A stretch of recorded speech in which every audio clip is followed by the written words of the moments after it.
A smartly dressed businessman walked into a federal building with a chainsaw. Just that morning, in the state of California, two billionaires with chainsaws had ravaged a different federal building, firing employees without cause, sending them home back to their families, away from their public duties, away from the Constitution they had sworn to defend, away from the laws they had sworn to uphold. It was just one more telling incident in a long series of tragic billionaires with chainsaw events. The lovely, green-eyed receptionist looked out from behind her glasses, wondering who this strange man might be. She had heard about these billionaires with chainsaws, and she sometimes had fantasies about them, disturbing fantasies, which she tried to shake loose from her imagination, but which kept returning nonetheless.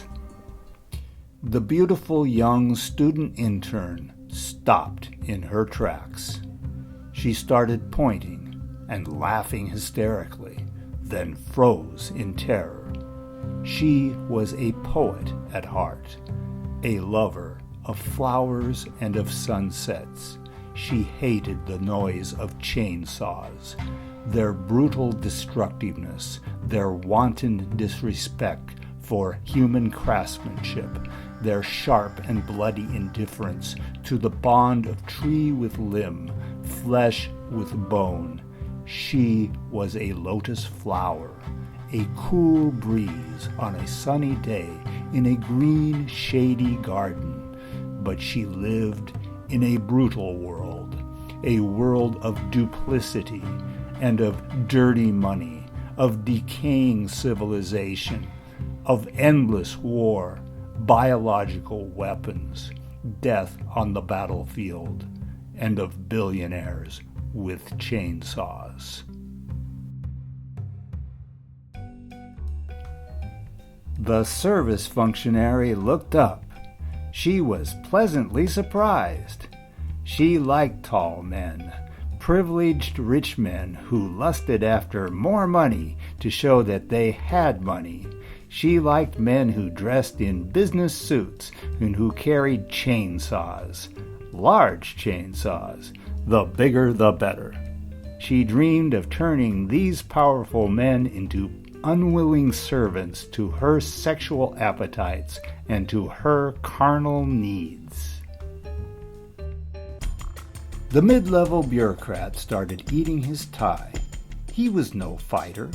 He was no tough guy. He was a talker, but dedicated, a bureaucrat. Mechanical objects frustrated him. Chainsaws terrified him. He put his tie into his mouth because he knew that words, or fists, or even furniture were worthless in the face of a billionaire with a chainsaw.